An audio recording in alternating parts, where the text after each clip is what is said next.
Hello, welcome to the live stream. I have a special video today, and let's see what what Rome is saying about Latin masses. So, the Diocese of Rome unleashed restrictions against the TLM, and this article I have in the description is from Catholic News Agency. They actually did a really good job kind of analyzing the situation here. And so I'm going to read you some clips. It says, in a letter dated October 7th, made public on several blogs November 9th, Cardinal Angelo Donatis said that Mass could continue to be celebrated according to the 1962 Roman Missal at 5 churches in Rome on all days except the evening of Holy Thursday to the evening of Easter Sunday, otherwise known as a Triduum. De Donatis also stated that no other sacraments or sacramentals may be celebrated according to the pre-Vatican II Missal except the Mass. Okay, and here's an interesting point here. The Cardinal designated the pastor of Santissima Trinita dei Pellegrini, a church run by the FSSP, as responsible pro tempore for the time being for the dignified celebration of the Eucharistic liturgy as well as the ordinary pastoral and spiritual care of the faithful. So the FSSP is banned from administering any sacraments except for Mass. In Rome, that's rotten. Okay, and it says, as Pope, Francis is also the Bishop of Rome, but because the Pope has many other responsibilities, the day-to-day care of the Diocese of Rome is entrusted to the Vicar General, whose full title is Vicar General of His Holiness, and this is the Cardinal mentioned in this article. But Francis oversees this diocese, and he could always have scratched this out, but his hand was heavily involved in here. Let's see here. The Cardinal added that with Pope Francis' motu proprio, it is no longer possible to use the Roman ritual and other liturgical books of the ancient rite for the celebration of sacraments and sacramentals, not even the ritual of reconciliation and penitence according to the ancient form. So, if you want the old rite sacraments, you have to go SSPX. And Pope Francis says, yep, sorry, not sorry. Sorry about your luck. That's what he says. This is happening in Rome. The FSSP is basically, they're banned from doing anything except saying Mass in the Diocese of Rome. And so what are they going to do? What's their response going to be? And I don't know. Not a lot of people are very optimistic. And then there was another article. Archbishop Roche, he is the Vatican prefect of the Congregation of Divine Worship. And he's basically, in terms of the liturgy, he's one of the top guys in the Vatican. And this is Cardinal Sarah's old position. He wrote a response to Cardinal Vincent Nichols of Westminster, England. Cardinal Nichols asked for clarification several months ago on the motu proprio. And he was also he also had some ridiculous things to say. So Cardinal Nichols, he said, although the motu proprio is coming to immediate effect, we are aware that its correct and lasting application will take time. From the combination of the motu proprio text and its accompanying letter, it is clear that the Holy Father wishes a unity of liturgical prayer expressed through the unique expression of lex orandi of the Roman Rite. In pastoral attentiveness, we will have to accompany people who are firmly attached to the Missal of 1962 towards the Missal of Popes, Saints Paul VI and John Paul II.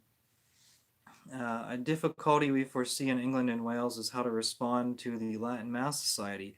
Attached is a recent letter I received from its chairman, Dr. Joseph Shaw, together with a canonical interpretation of the motu proprio.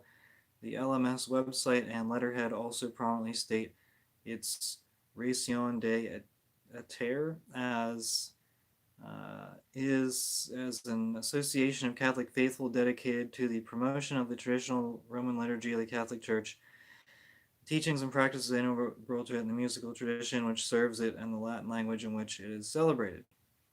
Obviously, this is not in accord with the mind of the Holy Father. No, it's not. We would welcome any advice from the congregation on how to best deal with the situation. I am sure that there are other similar groups across the church which use exclusively the 1962 rites, such as the FSSP and Institute of Christ the King, of churches in this country. Guidance with regard to them, too, would be most helpful. So, what he's saying, Cardinal Nichols has no interest in the Catholic faith, and he wants to accompany people. Accompany, they don't care. They don't care about the Catholic faith. They don't care that they don't care about the rainbow masses or the clown masses that are taking place in their dioceses. All they care about is Pope Francis. He says this, and so we have to do it. They don't even think about what they think about. Okay, how do we respond to this group? How big is the Latin Mass Society? The Latin Mass Society in England and Wales. And if it's a significant organization, wouldn't you think you'd want to work with it instead of work against it? How do we respond to this? Well, you're not thinking about how to respond pastorally.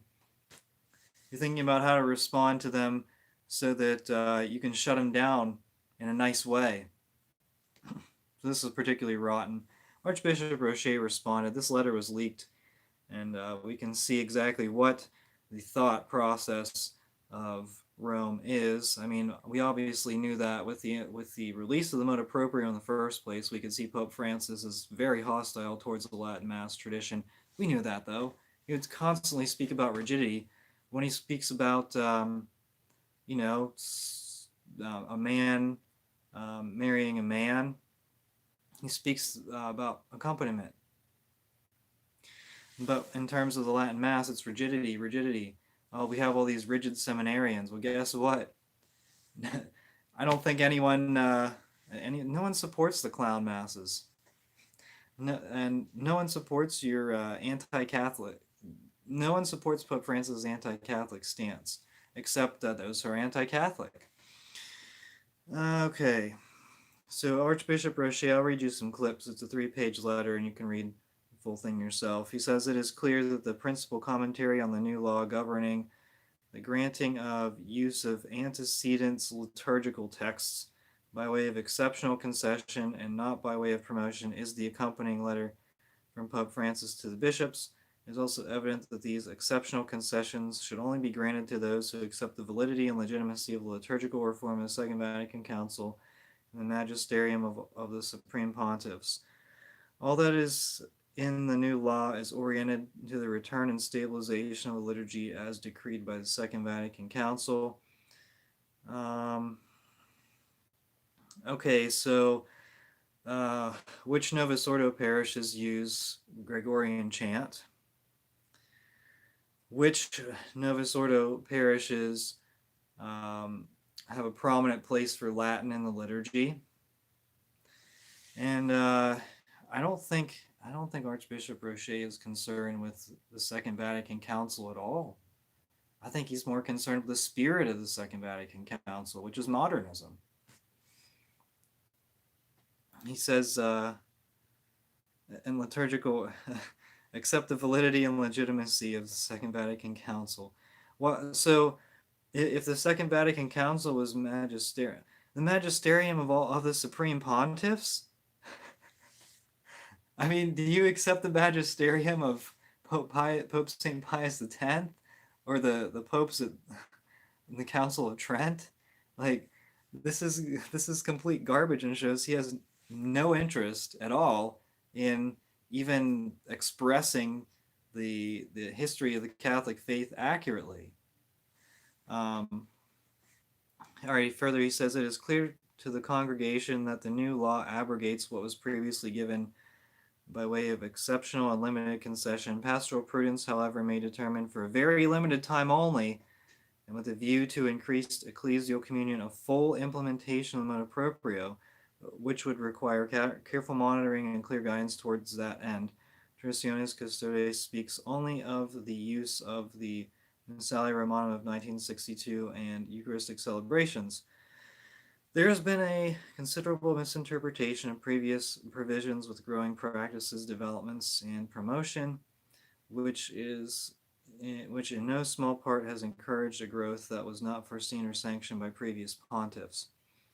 Former underplaying of the Second Vatican Council's role of the local ordinary as moderator, promoter, and guardian of the liturgy has proved to be unhelpful in this matter, for which reason the Holy Father now stresses the importance of the bishop's role in fully applying a new law. So um, the bishop has no authority over the liturgy, because the the underplaying of the Second Vatican Council's role of the local ordinary as moderator. I don't even understand. Like, what is he trying to say here? Um, so the bishops have a big role in stomping out the Latin Mass because uh, Pope Francis determined that they weren't good at that they shouldn't be expanding the Latin Mass. They shouldn't work to expand it. I mean, this is really obviously this is like a liturgy war, and the bishop doesn't really have control over his own diocese, but we need the bishops to stomp out the Latin Mass. All right, whatever. Um, and increased ecclesial communion. Uh, the full a full implement. So it says, with a view to the increased ecclesial communion, a full implementation of the motu proprio. So the motu proprio hasn't been fully implemented. Isn't that concerning? And what's the end goal of the motu proprio? It's to stomp out the Latin Mass, and it doesn't say that, and Archbishop Roche doesn't explicitly state that, but it's very obvious. They want to stomp out the Latin Mass completely. And they're saying, oh, pastoral prudence. Like, oh, look how pastoral I am. I allow you to have your Latin Mass like once a month at 5 p.m. on a Sunday evening. All right, thanks, I guess. Um, okay, and then further down he says, clearly, this movement, which demands of pastors a delicacy of care and direction towards those who are most affected by the laws now in force, the use of antecedent liturgical texts has been regulated and not suppressed. The reasons for this are clearly outlined in the Pope's letter. The misinterpretation and promotion of the use of these texts, after only limited concessions by previous pontiffs, has been used to encourage a liturgy at variance with conciliar reform, and which in fact was abrogated by Pope St. Paul VI in ecclesiology that is not part of the Church's magisterium. What? An ecclesiology that is not part of the Church's magisterium? So, what part of the Latin Mass is contradictory to the magisterium? Maybe the magisterium of Francis. Maybe it's contradictory to that, but what about the Church's magisterium? And what was wrong with the Latin Mass for 500 years? I mean, this is absolutely insane. And I think that with these, with the cardinal and the archbishop writing to each other, it clearly shows that they have no respect for the Catholic faith. They have no interest in promoting the Catholic faith, and all they have is interest for themselves. How do they advance their careers? So this is what I see.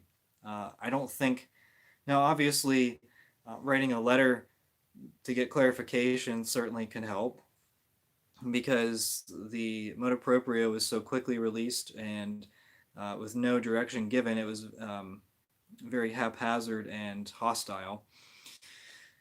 But I think this one cardinal's looking to suppress the Latin Mass, and here's a statement at the end. The copy correspondence from the Latin Mass Society, which you enclose with your letter, is a good example of this loose interpretation and the promotion of these liturgies under the guise of permissible legislation. It needs to be made very clear to them that the bishops alone, in communion with the Pope, are the moderators of the liturgy, and that the Latin Mass Society's own understanding of Traditionis Custodes as proposed by them has no standing whatsoever and should not be published as an authoritative commentary. How arrogant. I mean, if you're not going to clarify it, then why are you calling out other people for trying to clarify it and applying canon law? I mean, clearly, I don't know that is this permissible under canon law? Because if it is, then I mean, canon law is compromised. I mean, that's really what it is, because is it legal or lawful for a pope to suppress an entire rite? And I think this begs a question. So um, I have some thoughts on this. Uh, Archbishop Roche says that the Latin Mass was abrogated by Pope St. Paul VI. Pope Benedict said it wasn't. He said that the Latin Mass was never abrogated in Summorum Pontificum. Archbishop Roche says this abrogates Summorum Pontificum. So, what was correct? I mean, is it really just up to the whims of the times? Is that really what the Latin Mass is? Now, also, the Latin Mass is has been presented as its own rite, and so like the sacraments that go along with it, that seems to be the old rite and the new rite. And I've talked about this a lot of times, and it really is clear right now that the Latin Mass is its own rite. Pope Francis has clarified that. Archbishop Roche seems to clarify that, as well as this cardinal from Rome, Cardinal Angelo de Donatis. They seem to clarify that the Latin Mass and the sacraments that go along with it are their separate rites. And is it lawful to suppress an entire rite? I don't know the answer to that. What about divine law? Can you suppress an entire rite? And it really comes down to the last. This is the last gasp of the Vatican II generation, because they're done. They know that it's over. They know that Vatican II is they know that people are getting sick of the Second Vatican Council, all the discussion about it, and whether it was implemented or not. I mean, it's pretty clear that the Second Vatican Council wasn't implemented properly, at least from what it seems to be. Now, was it implemented? Was it implemented as the Council Fathers intended? Probably. I mean, I guess it really depends what you think their perspectives were. So, did they intend for the Second Vatican Council? Did they intend to get rid of Gregorian chant? Did they intend to have the mass with the priest facing the people? Were they completely corrupt and compromised? And I would say some of them probably were. And so it could have been implemented as the Council Fathers intended. I think a lot of them didn't care. A lot of them didn't know. And a lot of them didn't know what they wanted with the Second Vatican Council. So I don't know about that. But then we get to the idea of its own separate rite, and what accommodations are made for the like alternative rites? Like can you just replace the rite? Can you just snap your fingers and create a new rite out of thin air? Because the Roman rite has not been replaced. That's the problem that we're looking at here. And these corrupt bishops and cardinals, I mean, how do you stomp? And from a practical level, it's just unbelievable to me how you stomp out an entire rite. So this Latin Mass Society, this is one example here. Joseph Shaw, how many people belong to the Latin Mass Society? And how many people go to the Latin Mass in England? And how is it affecting Cardinal Nichols? It's not. What if his priests want to say the Latin Mass? How does it affect Cardinal Nichols if a priest wants to say the Latin Mass? I don't know. It's completely diabolical. So what does this mean for the future? And I'm not big into making predictions, but this really indicates that we're going to lose our Latin Masses. You have a diocesan Latin Mass or FSSP or Institute, you're probably going to lose those Latin Masses. And then how are you going to react? What are you going to do? Our options are going to be private Latin Masses, get a priest over to your house to say a private Mass, SSPX.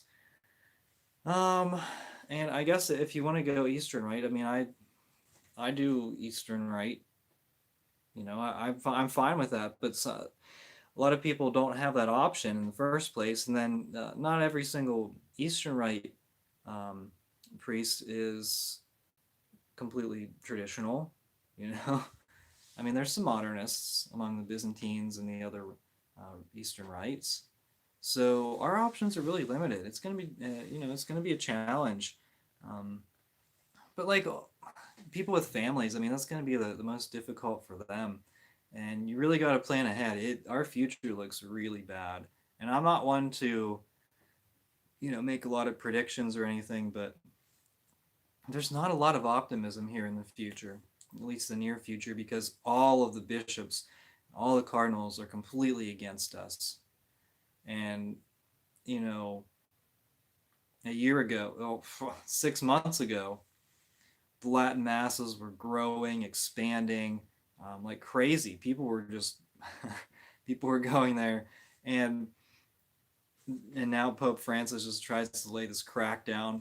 And, and you got people like Cardinal Supich who are saying, "Oh, it's such a gift." I mean, I don't know. Does he want a promotion? Maybe. But they lost. The Vatican II generation has lost, and this is the last gasp. And why I say that is demographics are not on their side. The younger priests, younger men who are becoming priests actually believe in the Catholic faith. That's one thing that that may concern the modernists. I mean, they're able to stomp out a lot of those vocations simply by like tolerating, well, tolerating harassment of the seminarians. Take a look at what happened in Cleveland, but also, uh, if you're banning them from saying the Latin Mass, what's the point? They could just join the SSPX and be done with it, and you're seeing an increase in vocations to the SSPX. And the problem is, I mean, if the SSPX are the only order, not everyone's called to that type of life. I mean, there is a Benedictine SSPX monastery. I believe it's in New Mexico. You can do that, but it's not. You're there's different charisms. Like some people just, even if they agree with the SSPX, that's not for them. And maybe some people are uncomfortable with the SSPX. Okay, that's fine. I mean, you don't have to attend the SSPX. No one's forcing you to do that. But I think that like I said, our options are limited. But the demographics, I mean, you look at it. The Pope in 50 years will actually have to believe in the Catholic faith. I mean, that's how it is. It's not gonna, they're gonna be able to recruit. Maybe the McCarrick Network will be able to recruit a few more LMNOP individuals, but it's unlikely. I mean, it's unlikely that very many of them are going to join because they can live their lifestyles openly, as opposed to in the Catholic Church where they can't, or at least, well, never mind. Um, in the Catholic Church, it's frowned upon in some places. We'll just say that it's not completely accepted, whereas a lot of other places it is. But what is the age cutoff for the modernists? I mean, you had like the JP2 generation with sola obedientia, blind obedience. In obedience alone will we be saved, and that was what in the 90s, and then, but then anyone ordained a priest in the Benedict era, I think they're all about the Latin Mass and traditional elements. Now that's not to say every single one, but most of them. Most of them are Benedict Catholics, and who are more traditional. Even like, you know, two forms of the Roman Rite. Okay, say Mass ad Orientem. That's a good start. Sacred music. That's good. But then, so where's the cutoff? We're going to have a major demographic shift. We're going to have a major decrease in the number of priests because a lot of them are going to be retiring, or a lot of them have already retired. It's going to be problematic for a lot of dioceses. And then what do you do? Do you turn away the traditional priests? Do you turn away the vocations of the seminarians who believe in the Catholic faith? Because those are the only ones that are going to be joining. So it's going to be difficult for bishops to be modernists. You can go to the local Buddhist temple and you can be a Buddhist. You know, uh, that if you're a bishop and you go to the Buddhist temple, that doesn't do anything for you. You know, you can just be a Buddhist anyway. You don't have why even pretend to be Catholic at that point. So um, that's it. Let me see. Does anyone have any thoughts? I haven't checked the live chat. Um, I just want to see what you guys think. And like, what do you think is the future of the church? I mean, I guess this is a really challenging question here. Um, our bishops are against us, most of them. I mean, you have, unless you have Strickland or Coeur de Leon, there's a few other good ones too in the United States. Paprocki is one. But even them, are they going to withstand the significant pressure from Francis to destroy the Latin Mass? Did I enable chat, by the way? I don't know if I actually enabled the live chat.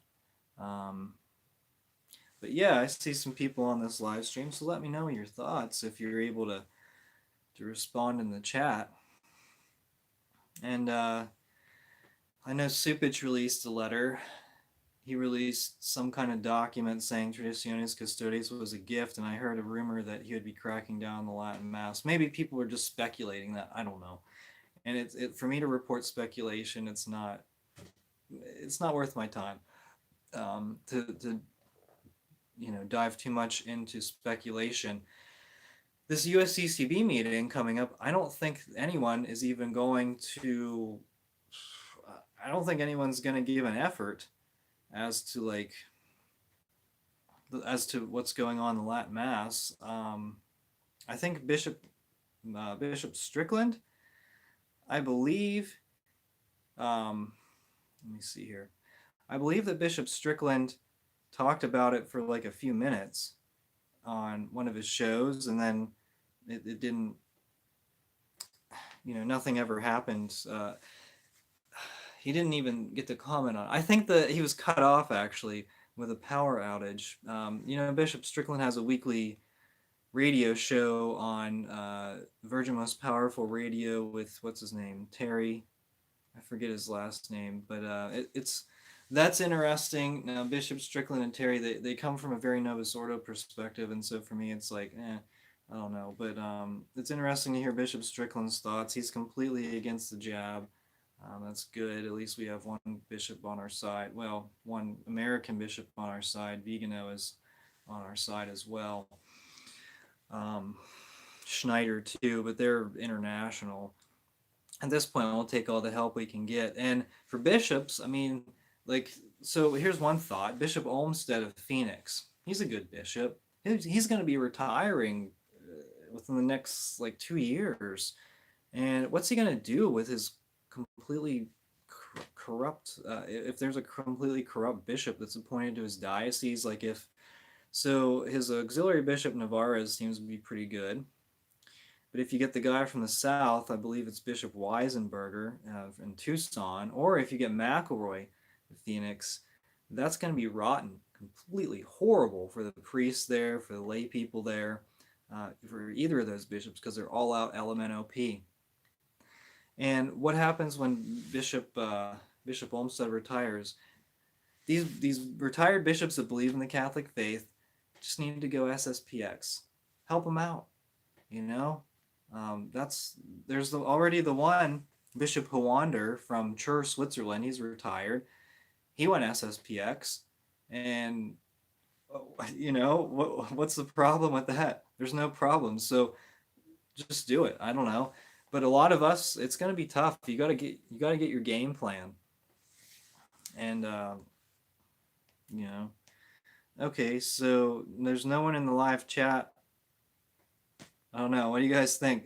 Do I have live chat enabled? Did I do that? There we go. Matrix. Thank you. I think there will be Latin masses said in secret if things keep going the way they are. Well, yeah. Say get network with the priest. Get a home chapel and have them say a private mass. And by private mass, I mean don't tell the whole world, you know. But you can get a private mass at your house. You can go to a priest's private mass, talk to them about it. You and if you get the priest, so you're not going to get the priest in trouble. You're going to get yourself in trouble. That's the thing, because the priest can say his private mass. If the bishop says don't invite people to your private mass, there you go, done. You can't go. So it's in your best interest, if your priest is saying a private mass, to not not publicly broadcast it. Spread the word underground. Tell your network of friends, and solve your problems that way. Um, I don't know. For me, I'm fortunate I have access to the Byzantine Divine Liturgy, so that may be a way for me to go. I really, for me, it's not ideal. I like the Byzantine Divine Liturgy, but I don't want to be exclusively Byzantine. I mean, that would be disappointing. I want to be Roman because I was baptized Roman. That's my heritage. You know. Um, I don't know. All right. Well, thank you everyone for watching. Um, it's going to be a tough situation, but hang in there, and just read your Douay Rheims Bible. Keep praying. Keep your devotions up, and it's what we can do as lay people. Build up your network of friends. Build up your network of priests. Network with priests. That's really important. All right. Thanks for watching. We are the laity, and we will not be silent.